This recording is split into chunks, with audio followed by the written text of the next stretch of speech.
मध्य प्रदेश में नक्सली नौकरी के लिए भर्तियां निकाल रहे हैं। इसका खुलासा नक्सलियों से मिले दस्तावेजों में हुआ है। जो पर्चियां बरामद हुई हैं उसमें नौकरी देने की बात सामने आई है। आखिर ये कितनी बड़ी चुनौती है, इस रिपोर्ट में आप देखिए।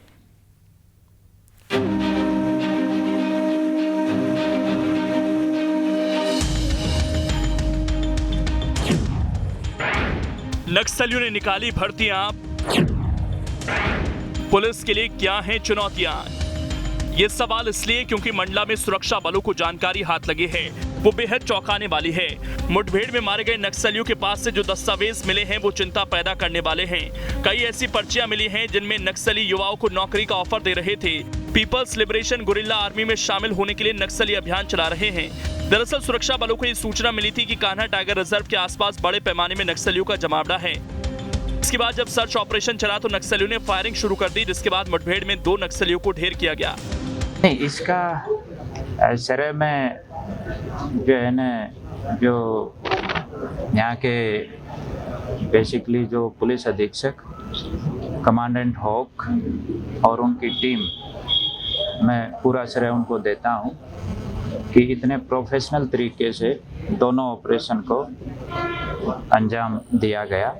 नहीं, ये हर साल वो मनाते हैं और हमारी तैयारी रहती है, पूरे फोर्स को अलर्ट करके रखते हैं और अपना सूचना तंत्र भी उसको और एक्टिव करते हैं इस दौरान। और जो भी ऑपरेशन हो, चाहे एरिया डोमिनेशन का हो, सर्चिंग का हो,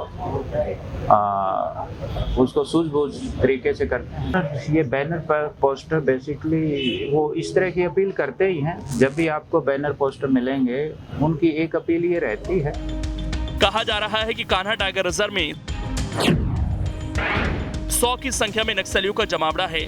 टाइगर रिजर्व के 80% इलाके में इनका कब्जा है। अंदाजा लगा सकते हैं कि टाइगर और पर्यटकों के लिए भी कितने बड़े खतरे की घंटी है। अब सवाल यह है कि आखिर नक्सलियों की एंट्री कहां से हो रही है। तो बताया जा रहा है कि मंडा बालाघाट की सीमा 3 राज्यों से मिलती है। छत्तीसगढ़, महाराष्ट्र और आंध्र का बॉर्डर लगता है। पड़ोसी राज्यों में दबाव बढ़ने से यहां आना आसान होता है। कान्हा टाइगर रिजर्व में छिपने की मुफीद जगह है। पहले रेगुलर चेकिंग नहीं होती थी। इसका फायदा उठाकर नक्सलियों ने डेरा जमा लिया और अब सुरक्षा बलों के लिए चुनौती बन रहे हैं। हालांकि हॉक फोर्स की तैनाती के बाद नक्सलियों पर दबाव बढ़ गया है और लगातार सर्च ऑपरेशन चलाए जा रहे हैं और समय समय पर एनकाउंटर में मारे भी जा रहे हैं। लेकिन चूंकि नक्सली जंगलों में छिपकर मार करते हैं, इसलिए थोड़ी मुश्किल हो रही है। मध्य प्रदेश में कांग्रेस सरकार के दौरान नक्सलवाद की समस्या पूरी तरह समाप्त हो गई थी, लेकिन भारतीय जनता पार्टी सरकारों द्वारा लापरवाही बरती गई। परिणाम निकला कि नक्सलवाद फिर से पनपने लगा है। जिस तरह से नक्सलवादियों द्वारा अपने दस्ते में भर्ती के लिए योजना बनाई जा रही है, नौजवानों को बरगलाया जा रहा है, ये बेहद गंभीर मामला है। भारतीय जनता पार्टी सरकार, उनका इंटेलिजेंस और पुलिस प्रशासन पूरी तरह असफल होते हुए दिखाई दे रहे हैं। सरकार को इस मामले में गंभीर कदम उठाना चाहिए। भारतीय जनता पार्टी की सरकार बनी है, नक्सलवाद लगभग समाप्ति की ओर है और अगर कहीं कुछ नक्सलवाद के लोग पकड़े जाते हैं तो मुझे लगता है ये निश्चित रूप से बाहर के प्रदेशों से आए हुए लोग हैं। और भारतीय जनता पार्टी की सरकार लगातार देश और जनता की सुरक्षा के लिए प्रतिबद्ध है। दरअसल मध्य प्रदेश के बालाघाट और मंडला में नक्सली अपनी पैर जमाने में जुटे हैं। आदिवासियों को डरा धमका कर रखते हैं और नौकरी का लालच देकर युवाओं को साथ लाने का माइंड गेम खेलते हैं ताकि पैसों के लालच में नक्सलियों से मेलजोल बढ़ सके। इस बात से सुरक्षा बल भी वाकिफ हैं, इसीलिए सुरक्षा बल लगातार अपनी सक्रियता बढ़ा रहे हैं। केंद्र से भी 2 कंपनियों की तैनाती की गई है ताकि नक्सलियों पर नकेल कसी जा सके।